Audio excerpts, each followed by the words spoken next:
Bismillahirrahmanirrahim. Assalamualaikum warahmatullahi wabarakatuh. Selamat malam, salam sejahtera, salam sehat para pemirsa dimanapun berada, ibu bapak sekalian. Ibu bapak sekalian, pada kesempatan malam hari ini kita akan meneruskan materi tentang metode penelitian.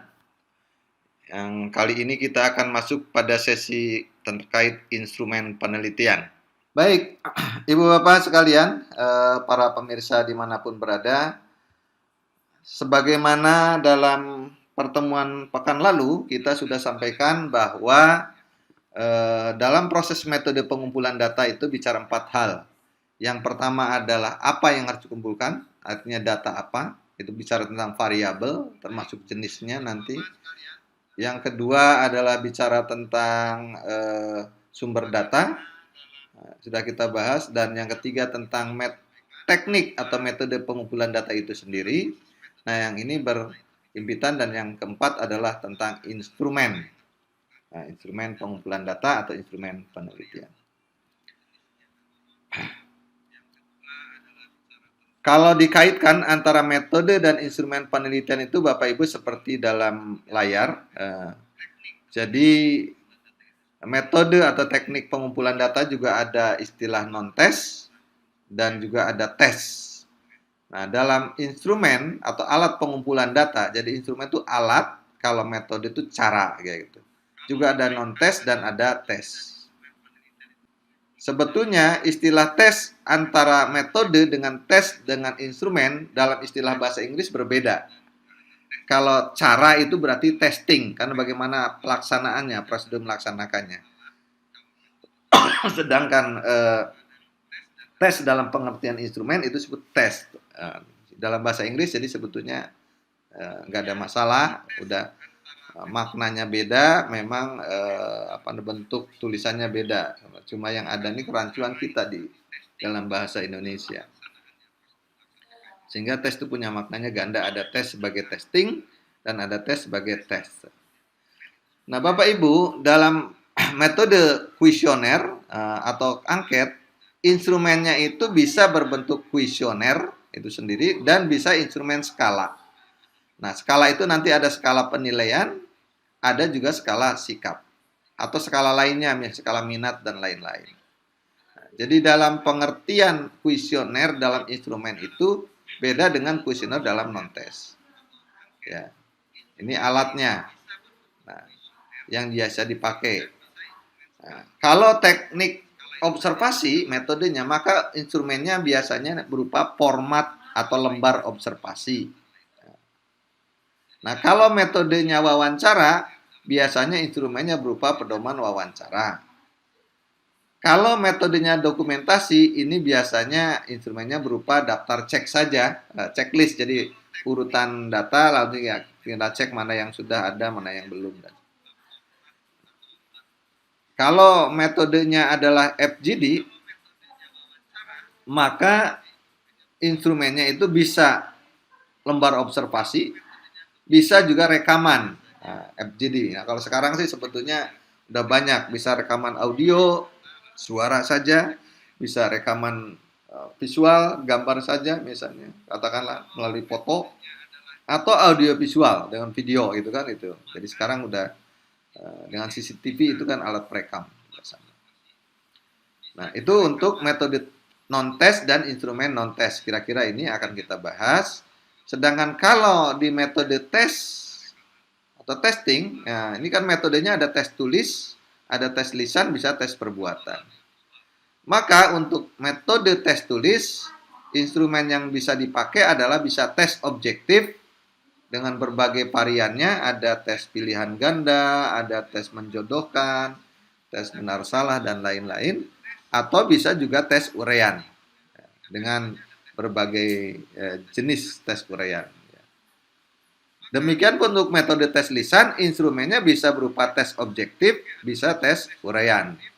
Artinya yang ditanyakan itu hanya jawaban-jawaban yang singkat, yang tidak perlu membutuhkan pemaparan penjelasan, yang yang mendeskripsikan atau dibutuhkan jawaban yang perlu pendeskripsian. Itu uraian.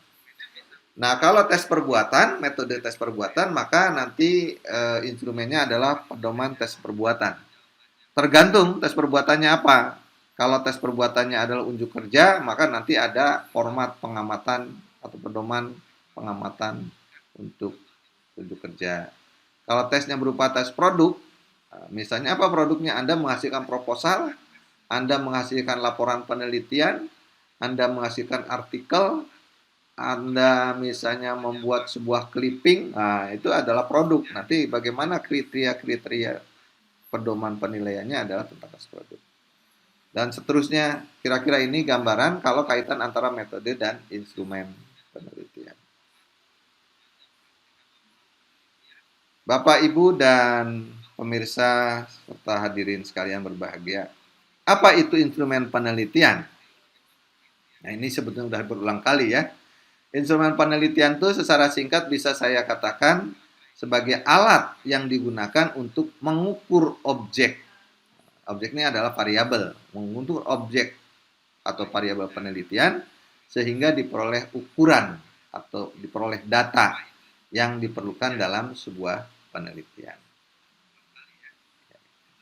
Nah, secara garis besar kalau ditinjau dari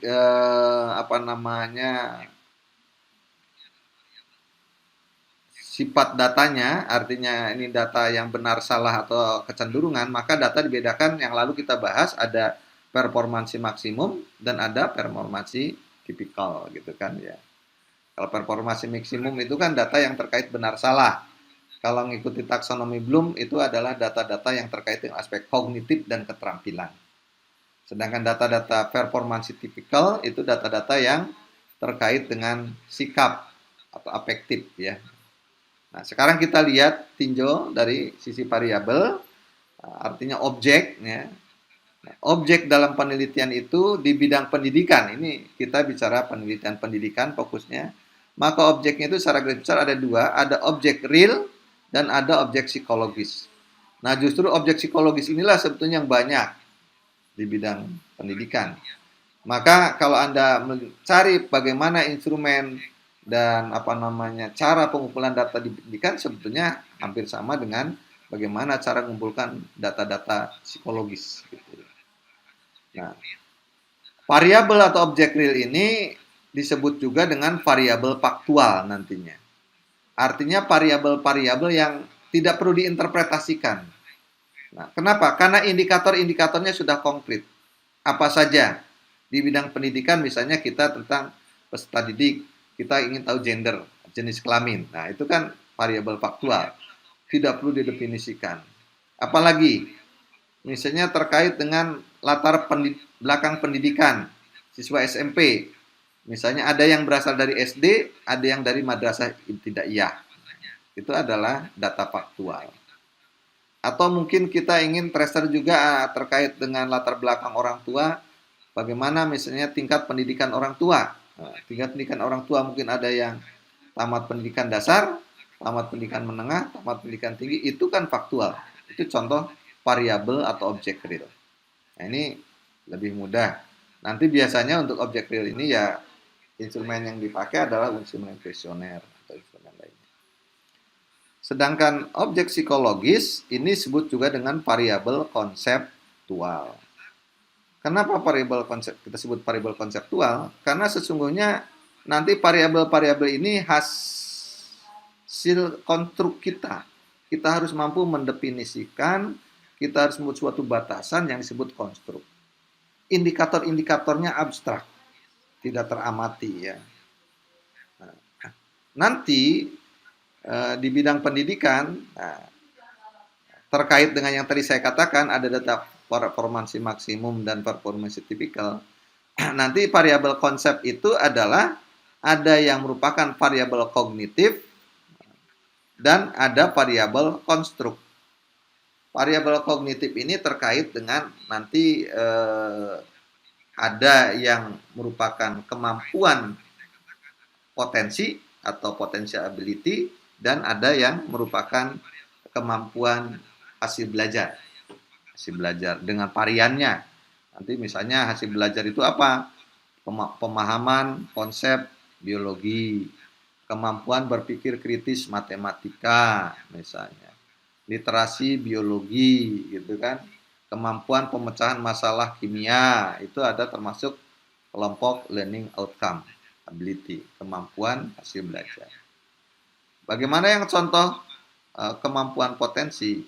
Kemampuan potensi misalnya kecerdasan numeriknya bagaimana, kecerdasan verbalnya, kan gitu, itu bawaan. Jadi potensi yang ada dalam statistik. Gitu. Nah, sedangkan variabel konstruk ini adalah yang nanti untuk sebetulnya mengukur aspek sikap.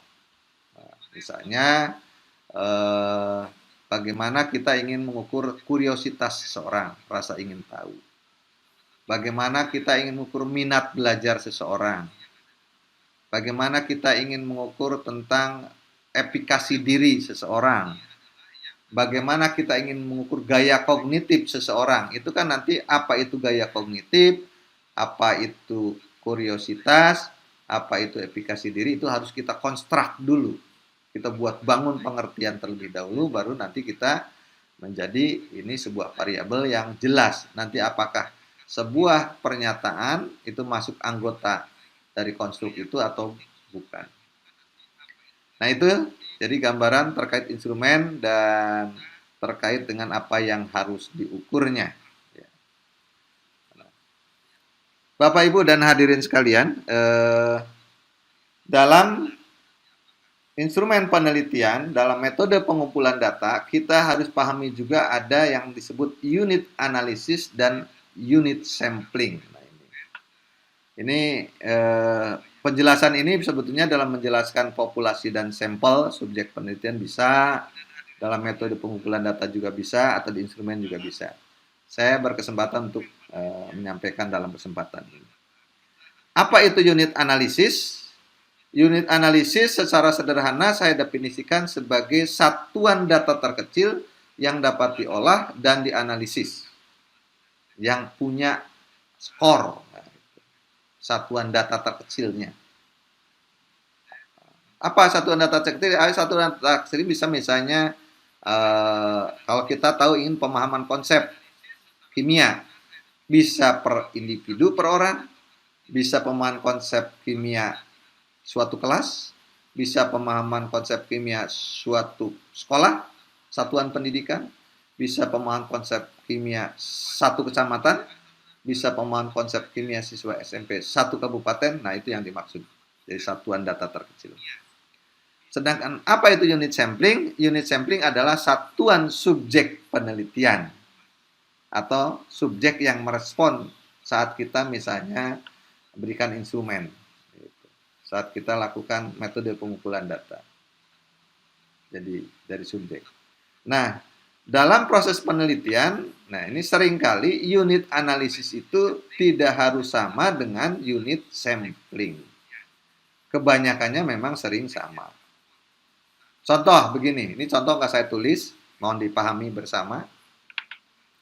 Anda ingin meneliti misalnya, adakah pengaruh kuriositas siswa terhadap kemampuan pemecahan masalah matematika siswa SMP X di kabupaten mana misalnya. Nah, dalam hari ini ada dua variabel, yaitu yang pertama adalah kuriositas, yang kedua adalah kemampuan pemecahan masalah matematik. Nah, unit analisisnya dalam hal ini satuan datanya adalah misalnya untuk kuriositas. Kuriositas itu satuan datanya adalah per siswa, rasa ingin tahu masing-masing siswa. Kemampuan pemecahan masalah matematik juga unit analisisnya adalah per siswa, satuan siswa. Lalu kita dapatkan dari mana data kuriositas?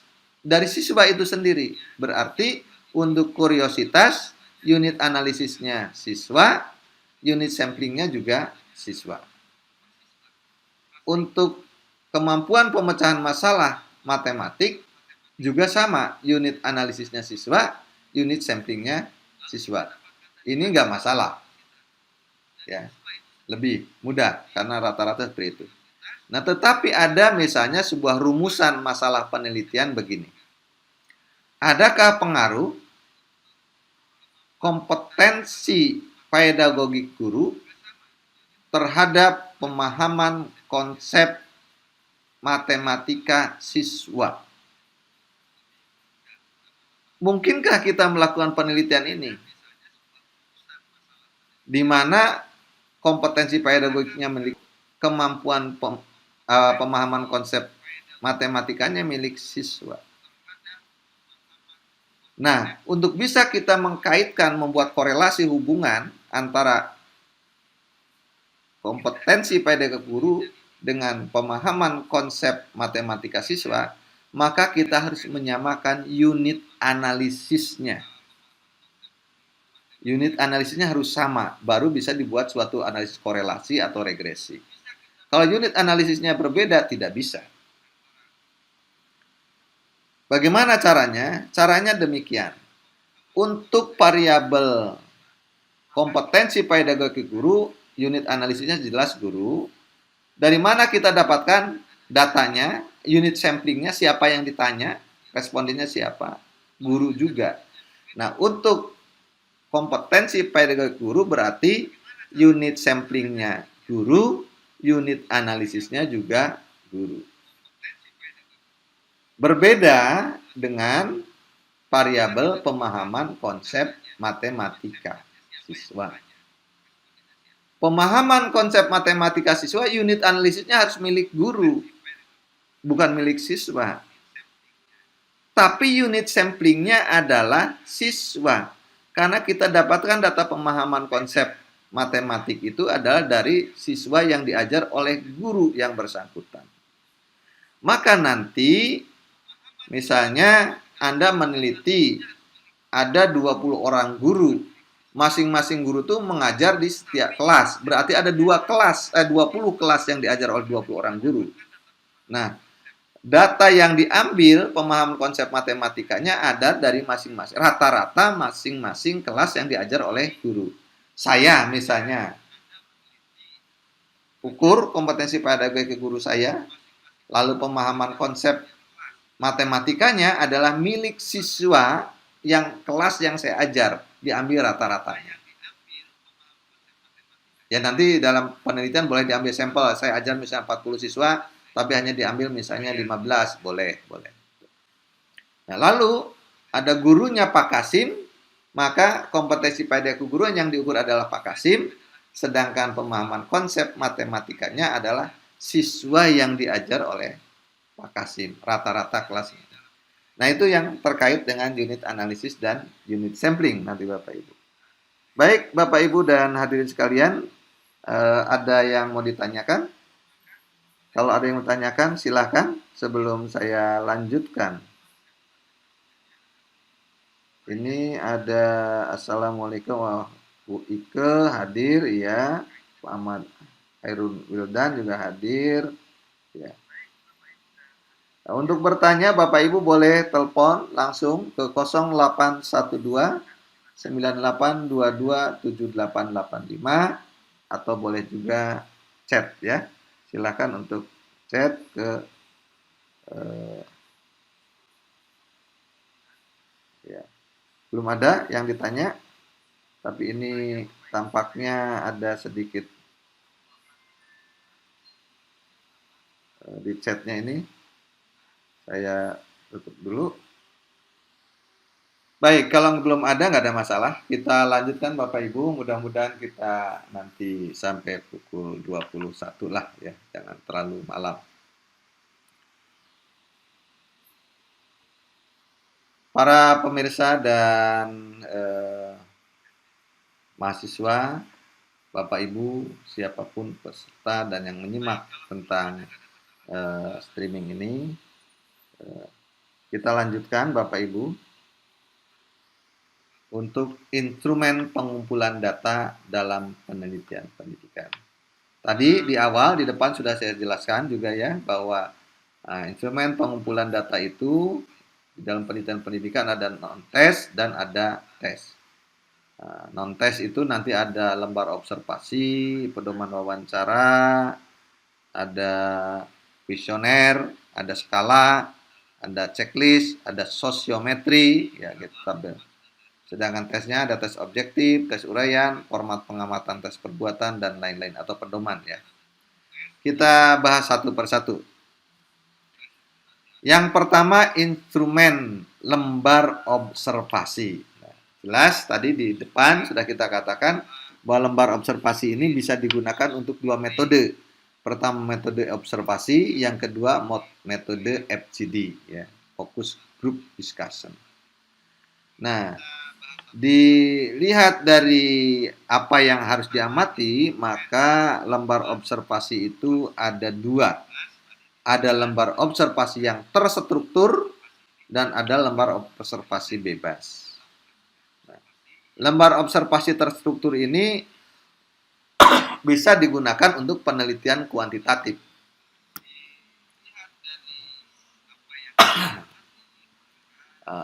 Hal yang harus dipahami bersama bahwa lembar observasi itu hanya bisa digunakan untuk mengukur indikator-indikator konkret yang teramati. Ya. Nah, jadi teramati. Ya. Yang lembar operasi terstruktur itu tadi konkret, variabel yang diamatinya sudah jelas. Misalnya kita ingin meneliti bagaimana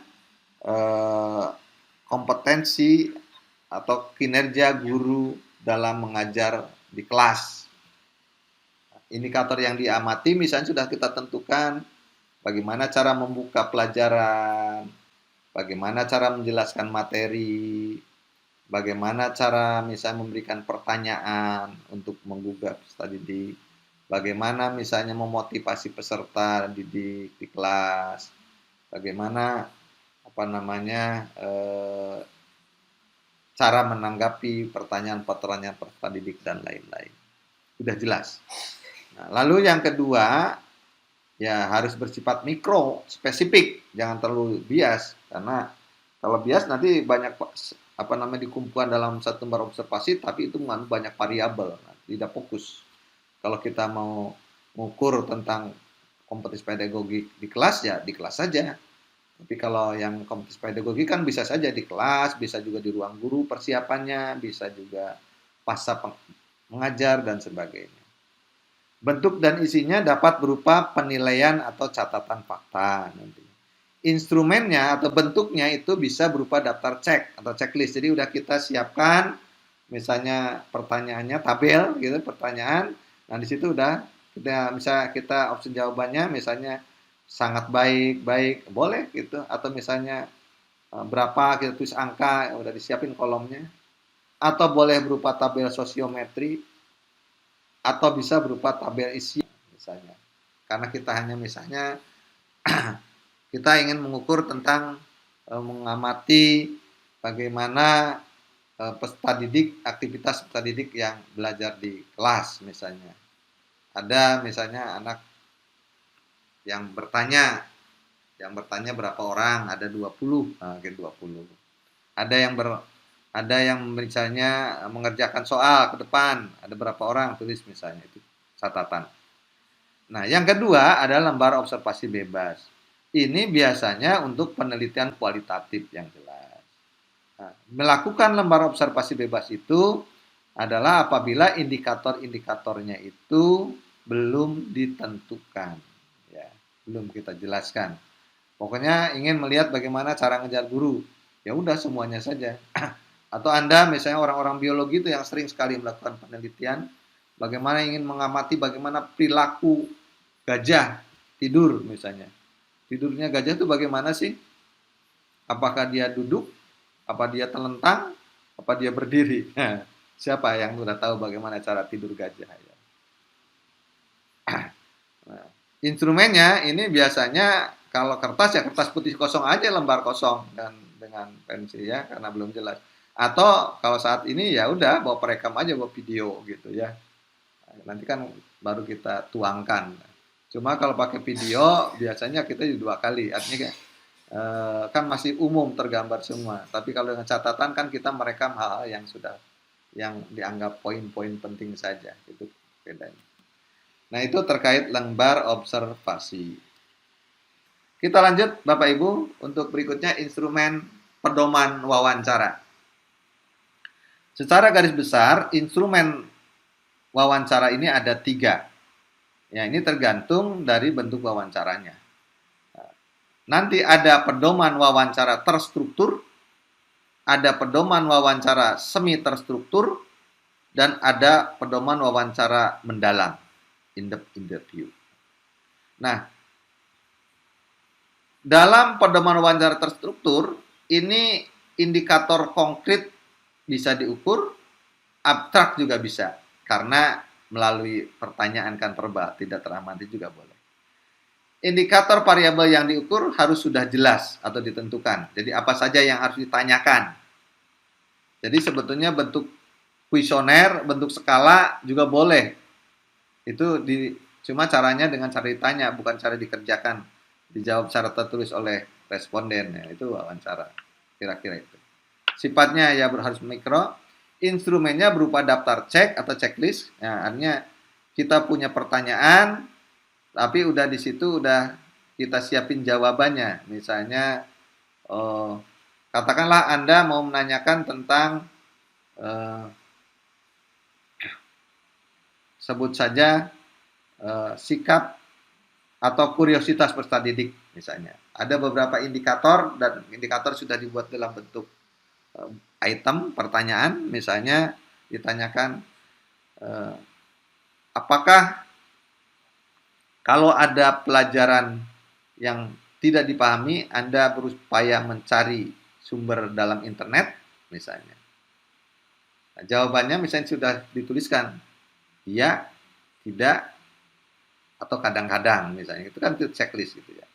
Daftar pertanyaan dengan jawaban yang singkat. Misalnya. Ini bisa digunakan untuk penelitian kuantitatif juga. Hanya jadi lama pengumpulan datanya karena satu-satu. Sehingga hampir jarang penelitian kuantitatif menggunakan teknik wawancara. Teknik wawancara itu sehingga hanya digunakan biasanya untuk penelitian-penelitian kualitatif. Gitu. Padahal sebetulnya bisa untuk kuantitatif, hanya jadi lama. Karena nanya satu-satu gitu kan. Kalau Anda menggunakan teknik kuesioner, dalam waktu bersamaan, misalnya 10 menit bisa dapat 100 orang. Kalau ini misalnya satu orang butuh 2 menit saja, berarti Anda butuh 50 menit sendiri. Yang kedua, pedoman wawancara terstruktur, semi terstruktur. Ini indikatornya ya sama, itu adanya konkret maupun abstrak. Nah, indikator yang diukur juga sudah ditentukan. Hanya saja instrumennya itu hanya berupa daftar pertanyaan dengan kemungkinan jawabannya uraian. Nah, ini sebetulnya hampir mirip kalau Anda misalnya mengikuti acara-acara di televisi misalnya terkait ada talk show. Nah, talk show itu kan si host itu kan sebetulnya membaca pertanyaan. Ya, jadi pertanyaan-pertanyaan sudah disiapkan, garis besar pertanyaannya, atau Anda pernah diwawancara oleh apa namanya ya dalam ya pokoknya talk show lah kalau Anda lihat di televisi misalnya diundang gitu dalam dialog gitu itu sih itu kan udah punya daftar pertanyaan dia. Nah, contohnya ya seperti itu. Jadi hanya punya garis besar pertanyaan-pertanyaan. Nah, kemudian tapi jawabannya ya nanti biasanya nggak ada yang short answer gitu ya, yang jawaban singkat. Nah, yang ketiga pedoman wawancara. Nah, pedoman wawancara ini wawancara mendalam, in-depth interview. Ini instrumennya lebih menekankan pada daya ingat si interviewer, si pewawancara. Karena biasanya kita melakukan in-depth interview itu adalah ya untuk mengungkap hal-hal yang sifatnya tersembunyi, yang biasanya orang tidak terbuka gitu ya. Atau Anda ingin supaya anak misalnya di rumah itu supaya bisa curhat. Bagaimana peserta didik itu supaya dia melihat ada murung, supaya dia tahu terbuka. Nah, itu kan kalau dia tahu sedang diwawancara, yang direkam biasanya kan dia tidak terbuka. Tapi kalau dia merasa nyaman, merasa close, merasa ya sebagai tempat curhat, dia akan katakan semuanya gitu kan. Sehingga instrumennya ya biasanya ada ingat wawancara ini. setelah wawancara dia harus segera tuliskan kembali. Atau boleh juga sih kita menggunakan alat perekam lain, misalnya rekam audio, tapi jangan sampai ketahuan. Kalau biasanya ketahuan mereka tidak mau. Ya, menjawab, tapi menjawab mungkin batasannya jawabannya itu ya dibatasi, tidak lugas untuk mengeluarkan semua isi hati, kira-kira begitu. Nah, itu terkait pedoman wawancara Bapak Ibu. Berikutnya tadi udah pedoman wawancara, sudah ada lembar observasi sudah. Instrumen berikutnya masih non-tes juga adalah instrumen kuesioner. Nah, instrumen kuesioner ini adalah instrumen untuk metode pengumpulan data metode angket atau metode kuesioner. Nah, saya ingatkan di atas tadi metode penelitian dengan metode angket atau kuesioner itu instrumennya bisa instrumen kuesioner, bisa instrumen skala. Di atas tadi sudah kita bahas. Nah, sekarang kuesioner. Kuesioner itu Bapak Ibu digunakan untuk mengukur variabel faktual. Nah, bedanya ya. Apa saja variabel faktual? Ya kita nanyakan tentang jenis kelamin atau gender, tentang latar belakang pendidikan misalnya, tentang misalnya moda transportasi yang digunakan dari rumah ke sekolah. Ya. Yang hal-hal sifatnya berupa data-data fakta, datanya sama dengan fakta, ada faktual, jadi tidak perlu diinterpretasikan. Nah, kalau untuk mengukur data-data yang hidden, yang data psikologis, yang banyak kan psikologis, misalnya Anda bicara kecerdasan emosional, gaya belajar, pemahaman konsep biologi, literasi sains gitu ya, sikap ilmiah, itu adalah data-data atau variabel konseptual. Jadi tidak bisa diukur lewat kuesioner. Oke, jadi yang mengukur variabel faktual nanti harus membuat kuesioner juga harus bersifat mikro, spesifik ya, karena apa yang saya pikirkan. Nah, lalu dari semua itu ada 4 jenis kuesioner. Yang pertama kuesioner tertutup, kedua terbuka, ketiga semi terbuka. Nah, biasanya Pak Kasim senang kalau yang semi terbuka ya Pak Kasim ya. Ada yang tertutup terbuka. Tertutup terbuka biasanya, nggak terbuka tertutup, biasa tertutup terbuka gitu ya. Cirinya di mana? Instrumen kuesioner tertutup itu apabila pilihan jawabannya sudah kita siapkan semua. Bentuknya berupa pertanyaan atau pernyataan dengan pilihan jawaban. Contoh apa? Tertutup misalnya. Jenis kelamin A. Pria, B. Wanita. Udah, itu saja. Atau misalnya agama A. Islam, B. Katolik, C. Protestan, Kristen misalnya. D. Hindu, E. Buddha, F. Konghucu misalnya.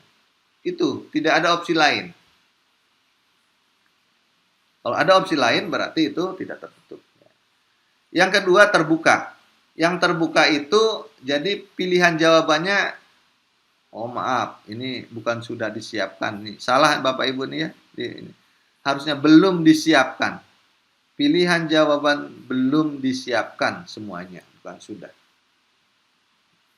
Contohnya gimana? Ya contohnya jenis kelamin titik-titik gitu kan. Atau agama titik-titik. Jadi bisa bebas. Atau misalnya moda pembelajaran daring titik-titik gitu. Itu adalah terbuka. Nah, bagaimana yang semi terbuka? Yang semi terbuka itu pilihan jawabannya sebagian belum disiapkan dan sebagian sudah. Contoh, di era pandemi, model pembelajaran daring yang digunakan A. Google Classroom, B. Cloud Zoom Meeting, C. Misalnya streaming YouTube, D. Lain-lain, titik-titik. Nah, semi terbukanya itu karena ada yang D. Lain-lain, titik-titik. Nah, itu yang disebut semi terbuka. Dan Yang keempat adalah kuesioner yang tertutup terbuka. Nah, ini biasanya digunakan untuk kuesioner yang pertanyaannya itu berjenjang. Jadi pada pertanyaan pertama itu tertutup, lalu dilanjutkan pertanyaan kedua itu terbuka. Contoh misalnya,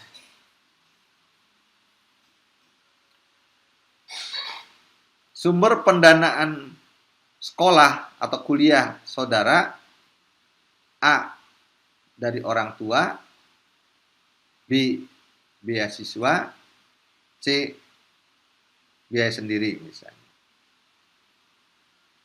Nah, lalu berikutnya biasanya jika biaya sendiri saudara memperolehnya dari mana? Titik-titik misalnya. Atau boleh juga begini. Misalnya, apakah saudara setuju misalnya pembelajaran dengan model daring menggunakan streaming YouTube? A, ya, B, tidak. Jika, lalu berikutnya di bawahnya, jika iya, kenapa, dan jika tidak, kenapa. Itu contoh instrumen kuesioner yang terbuka tertutup. Sekarang agak banyak nih instrumen skala. Nah, skala. Dalam hal ini saya bedakan skala itu ada dua. Ada skala penilaian, ada skala sikap. Nah, skala penilaian dan skala sikap bedanya di mana? Kalau sama-sama untuk mengukur variabel konstruk ini, ya, bukan variabel kognitif, dari variabel psikologis. Kalau untuk skala penilaian itu mengukur indikator atau fenomenanya itu teramati. Misalnya, Anda ingin mengamati pada misalnya hadir di kelas sebelum guru masuk kelas. Menggunakan seragam sesuai ketentuan. Ya kan? Itu kan teramati. Nah, lalu kalau untuk skala sikap, ini indikatornya lebih diutamakan untuk indikator atau fenomena yang tidak teramati. Ya, tadi udah dijelaskan ya, teramati atau enggak ya. Lalu skala penilaian itu opsi jawabannya menggunakan rentang parameter vertikal. Jadi dari rendah ke tinggi, dari atau sebaliknya, dari tinggi ke rendah. Biasanya opsi jawabannya itu sangat atau sering, kadang-kadang, pernah, tidak pernah. Atau menggunakan sangat baik, baik, cukup, kurang baik, tidak baik. Nah, itu adalah contoh skala penilaian biasanya yang dimaksud dengan rentang vertikal. Nah, kalau skala sikap ini biasanya menggunakan rentang horizontal. Dari negatif ke positif atau sebaliknya. Maka biasanya opsi jawabannya adalah sangat setuju, setuju, ragu-ragu, tidak setuju, sangat tidak setuju misalnya. Itu dari positif ke negatif. Atau boleh juga misalnya sangat sesuai, ragu-ragu, kurang sesuai, tidak sesuai misalnya.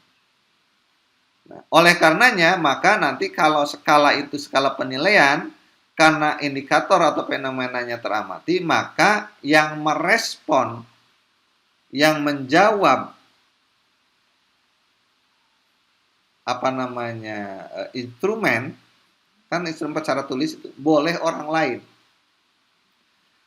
Jadi bisa diwakilkan. Nah, tapi kalau skala sikap harus yang bersangkutan, harus responden karena tidak teramati. Izin saya minum dulu Bapak Ibu ya.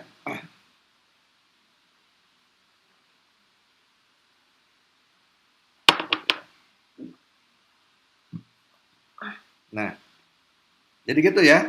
Contohnya apa? Misalnya yang skala penilaian yang bisa diwakilkan. Anda ingin mengukur misalnya ada judulnya, adakah pengaruh perhatian orang tua dan kecerdasan emosional terhadap kemampuan berpikir kritis siswa. Misalnya.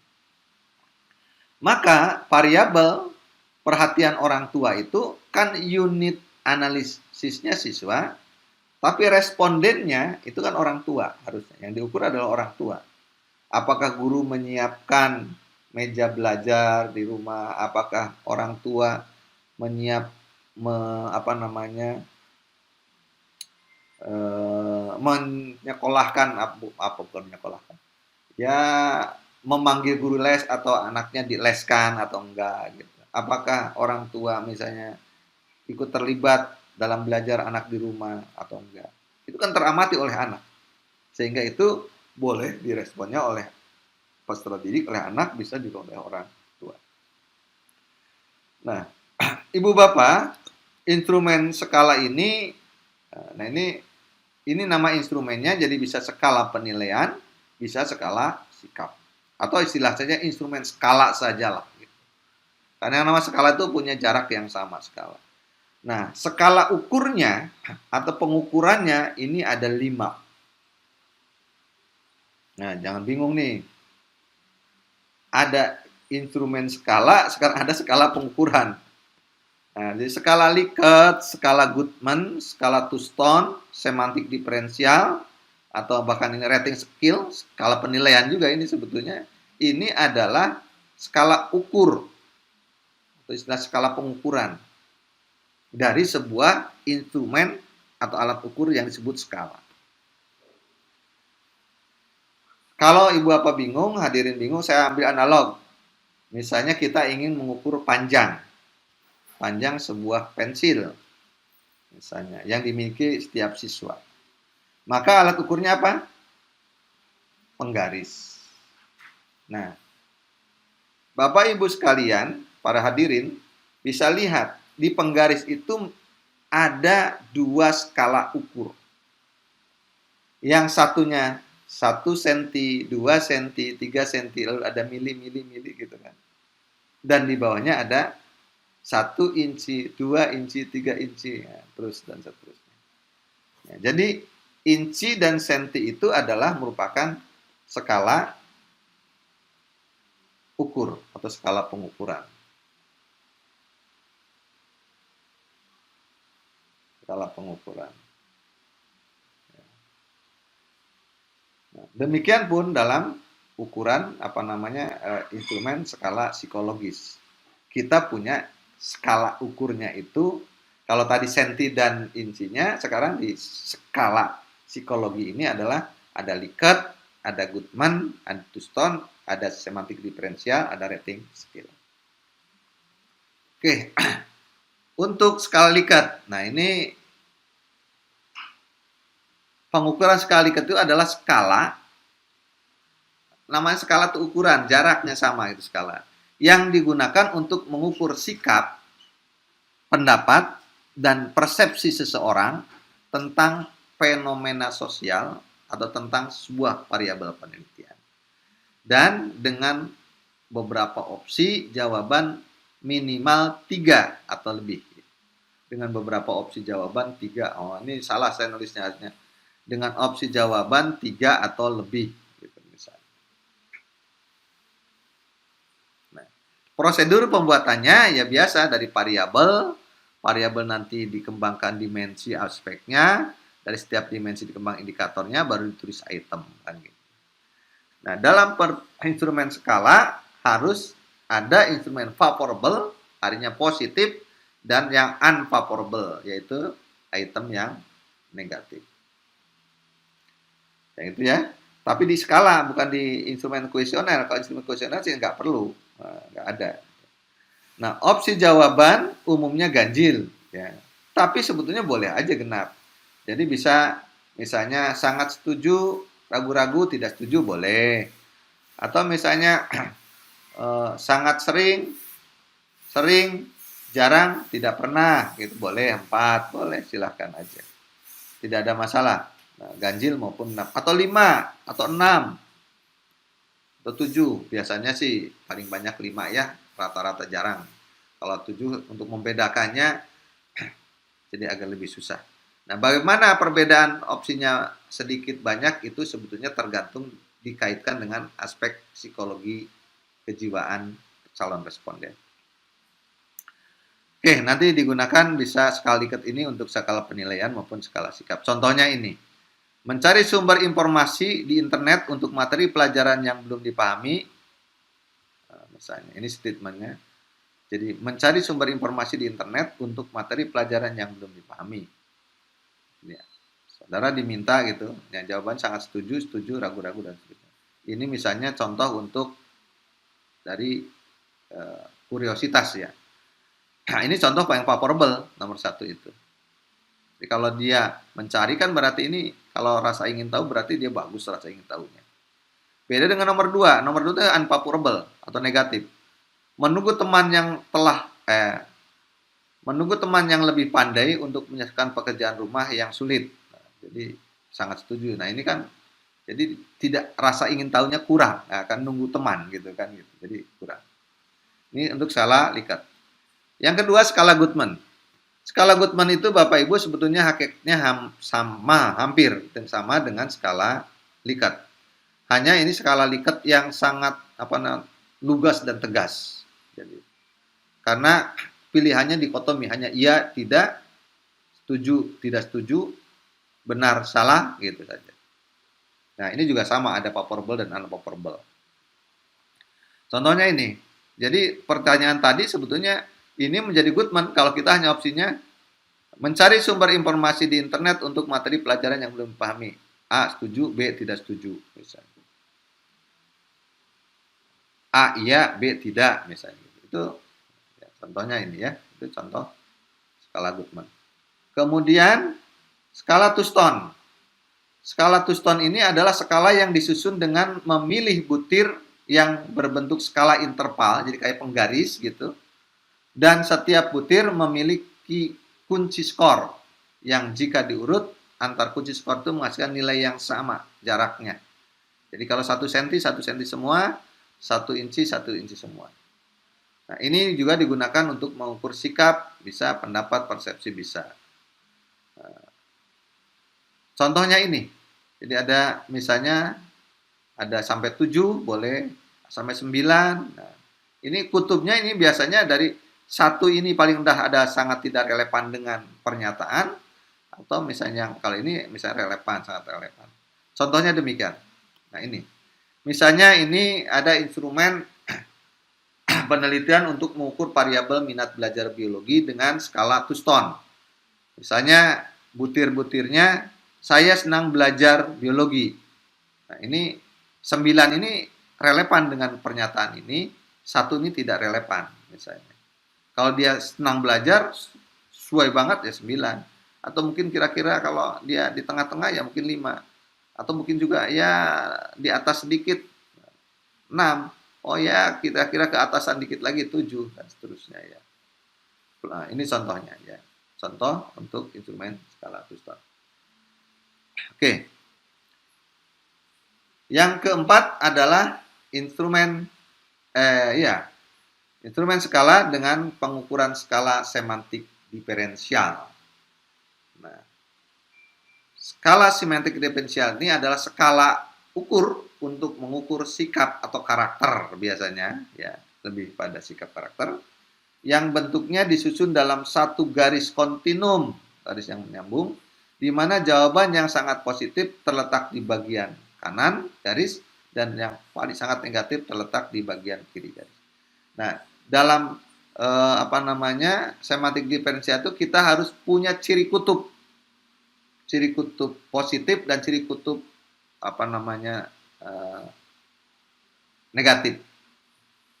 Nah, kalau di bedanya kalau di sini kan enggak di Houston. Houston itu hanya pokoknya ada rentang nilai dari 1 sampai berapa gitu. Nah, itu pokoknya intinya gitu. Pernyataan ini dikaitkan sesuai enggak dengan pernyataan. Kalau relevan dengan pernyataan berarti skor paling tinggi.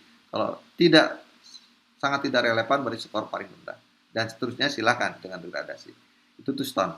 Tidak perlu 9 ini apa ujungnya gitu paling kanan tuh gitu. Saya sangat senang belajar, misalnya tulis sini misalnya sangat senang, di sini sangat tidak senang. Ya bukan itu ciri kutubnya. Misalnya sangat senang belajar, misalnya selalu mencari sumber informasi ini di sini. Ya acuh tak acuh misalnya.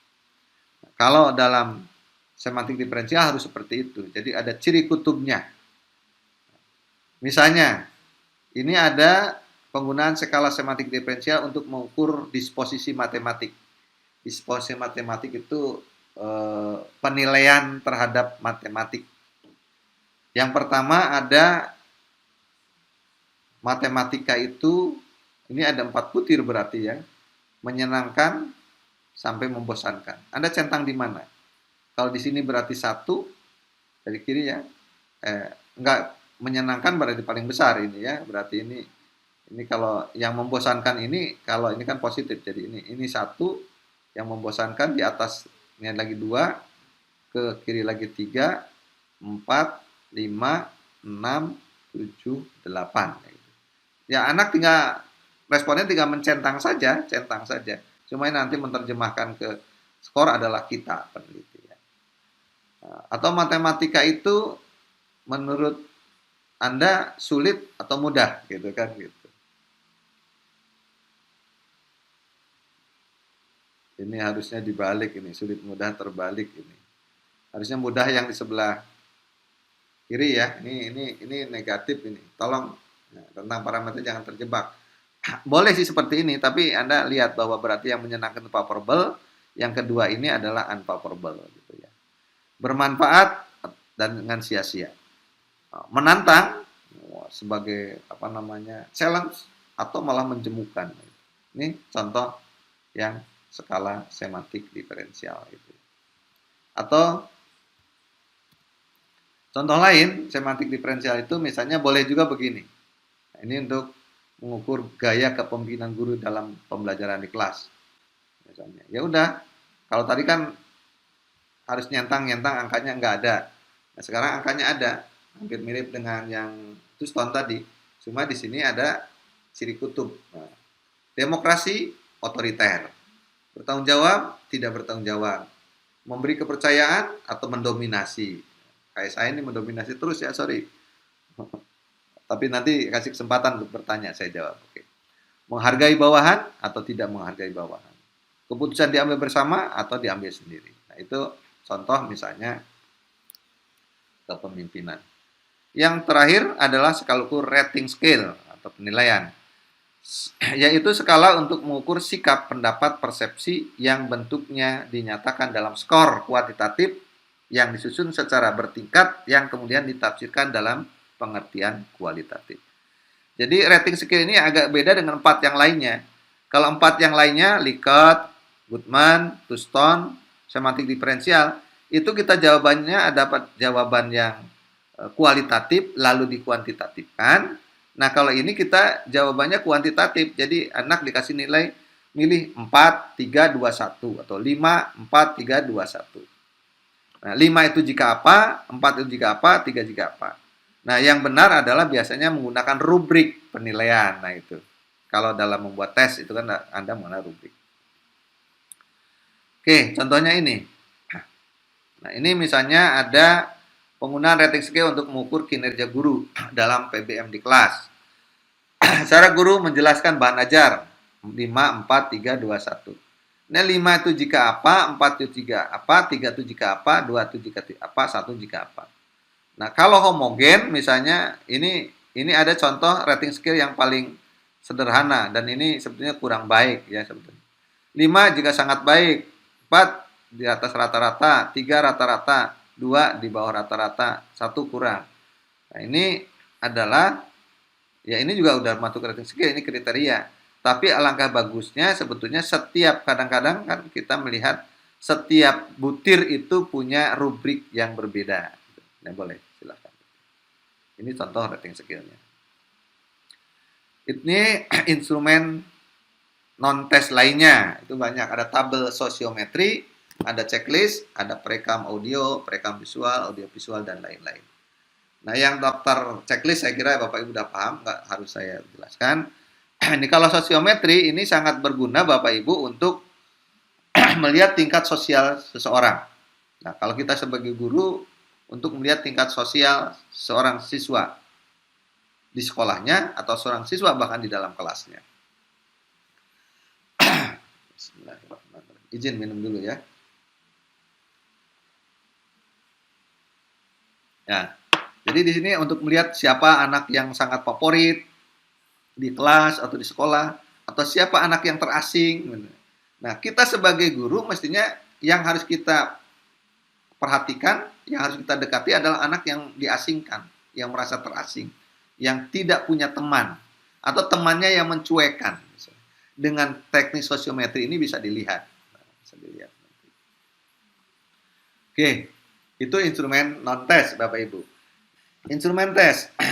Instrumen tes ini ada tes objektif. Nah, saya nggak nguraikan, ini karena waktu udah malam. Tes objektif itu ada benar salah, ada mencocokkan atau menjodohkan, ada tes pilihan ganda, ada isian singkat, dan ada jawaban singkat. Ada tes uraian, uraian bebas, uraian terbatas, uraian berstruktur. Uraian bebas itu adalah pertanyaannya bebas dan si peserta didik, si tester tidak diberikan batasan-batasan dalam menjawab. Misalnya, kalau orang matematik diketahui persamaan kuadrat, misalnya X kuadrat min 2X plus 1 sama dengan 0 misalnya. Tentukan akar-akar X yang memenuhi misalnya. Itu kalau pertanyaan seperti itu berarti uraian bebas. Kalau uraian terbatas biasanya ada batasan dalam soal, baik batasan dalam menjawab maupun batasan dalam soal. Misalnya diberi cerita dulu gitu ya, diberi cerita dulu, kemudian baru ditanyakan. Contohnya, kalau matematik yang tadi misalnya diketuai persamaan X kuadrat min 2X min 1 sama dengan 0, tentukan nilai X memenuhi dengan cara memfaktorkan misalnya. Yang ketiga, tes uraian berstruktur. Uraian berstruktur ini biasanya pertanyaan yang berjenjang. Nah, ini saya biasanya kalau ngasih pertanyaan untuk mahasiswa S2 yang ini berstruktur banyaknya. Misalnya, tentukan, buatlah sebuah judul penelitian, buatlah sebuah rumusan masalah penelitian yang mengandung 3 variabel. Misalnya. Lalu yang keduanya, berdasarkan rumusan masalah tersebut, tentukan metode pengumpulan data untuk masing-masing variabel. Lalu berikutnya, ketiga, teknik analisis data apa yang cocok untuk menjawab rumusan masalah di atas. Nah, itu yang disebut tes uraian berstruktur. Jadi berjenjang, saling terkait soal satu dengan lainnya. Dan yang berikutnya adalah pedoman tes perbuatan. Nah, ini ada nanti pedoman tes unjuk kerja, pedoman tes proyek, pedoman tes produk, pedoman tes portofolio, dan lainnya. Prosedur, setelah ini prosedur pengembangan atau langkah-langkah pengembangan instrumen non-tes. Jadi, yang harus dilakukan yang pertama, kalau kita ingin membuat instrumen rasa ingin tahu, kita mengkaji dulu konsep apa itu rasa ingin tahu. Baik pengertiannya, dimensi-dimensi atau aspek-aspeknya, hal-hal yang mempengaruhinya gitu. Ya. Jenis-jenisnya kalau ada gitu. Itu yang disebut analisis konsep. Nah, dari analisis teori ini kan nanti Anda mendapatkan sebuah sintesis. Ingat, di dalam pertemuan beberapa minggu lalu kita bicara landasan teori, kerangka teoritik kan gitu. Nah, dari sintesis ini kemudian kita buat konstruk, yaitu definisi konseptual. Sehingga kita tahu apa itu kuriositas menurut kita. Karena namanya konstruk itu bangun pengertian setiap orang beda-beda. Bangun bangunan itu kan beda-beda. Kita bikin rumah setiap orang kan beda-beda gitu kan. Definisi konseptual dan definisi operasional. Setelah itu kembangkan dimensi dan indikatornya. Ada di dalam, lalu buat kisi-kisi, tetapkan rentang parameter kalau ada tadi, kalau mau menggunakan misalnya dengan semantik diferensial, tentukan dependensi ciri kutub, lalu tulislah butir. Nah, setelah tulis butir, sebelum Anda lakukan uji coba, Anda lakukan validasi konsep. Siapa yang melakukan validasi konsep? Pakar. Untuk melihat apa? Untuk minimal 3 hal. Aspek konten, aspek konstruk, bangunan dari masing-masing butir, aspek bahasa, minimal. Syukur-syukur bisa perwajahannya, tampilan instrumen itu sendiri, dan aspek kepraktisan instrumen. Nah, setelah itu hasil telaah mereka, hasil kajian mereka direvisi oleh kita perbaiki, lalu reproduksi terbatas, lakukan uji coba. Uji coba ini dalam rangka validasi empirik yang nanti Anda hitung analisis setiap butirnya. Jadi validitasnya upayakan jangan hanya validitas instrumen, mungkin validitas butirnya gitu. Itu Pak Yakub ya. Nah, setelah itu lakukan seleksi butir dan penyajian instrumen. Nah, ini untuk non-tes. Kalau yang tes, prosedurnya hampir sama, beda sedikit di awal. Kalau untuk non-tes, Anda mulai dari sebetulnya melakukan analisis konsep telah, maka dalam tes, dalam hal ini, ya walaupun nanti Anda telaah dulu tujuan tesnya untuk apa untuk tes hasil belajar, tes seleksi, tes penempatan, dan sebagainya. Lalu analisis kurikulumnya, standar isi dan SKL-nya itu apa, analisis buku pelajaran dan sumber belajar lainnya, lalu buatlah konstruk, definisi konseptualnya. Misalnya Anda mengukur tentang kemampuan pemecahan masalah matematik. Apa itu kemampuan pemecahan masalah matematik? Jabarkan KD ke dalam indikator-indikator, buat kisi-kisi, tulis butir. Nah, butir ini sebut soal yang benar, lakukan validasi konsep oleh pakar, dan seterusnya sama. Nah, kira-kira itu Bapak Ibu, udah pukul 9:10, dan untuk sementara untuk pertemuan kali ini sampai di sini dulu, dan sementara ini saya tidak memberikan tugas. Nanti sebetulnya ada ingin satu lagi, kita upayakan satu pertemuan lagi lah Bapak Ibu, minimal nanti terkait dengan teknik analisis data, terutama kapan kita menggunakan, misalnya di penelitian komparatif itu menggunakan ANOVA 2 jalur, kapan menggunakan MANOVA, kapan menggunakan ANACOVA, kapan kita menggunakan regresi linear berganda, kapan kita menggunakan analisis jalur, dan lain-lain. Baik, terima kasih Bapak Ibu. Silakan kalau kurang paham atau yang terlambat diputar lagi YouTube-nya, linknya. Dan kalau mau ya mohon dipijit, like, subscribe, boleh di-share ke teman-teman yang lain untuk bisa, supaya pengetahuan ini bisa dipahami oleh banyak orang. Terima kasih. Saya kira itu, burung irian, burung cendrawasih. Cukup sekian. Terima kasih. Selamat malam, salam sehat. Assalamualaikum warahmatullahi wabarakatuh.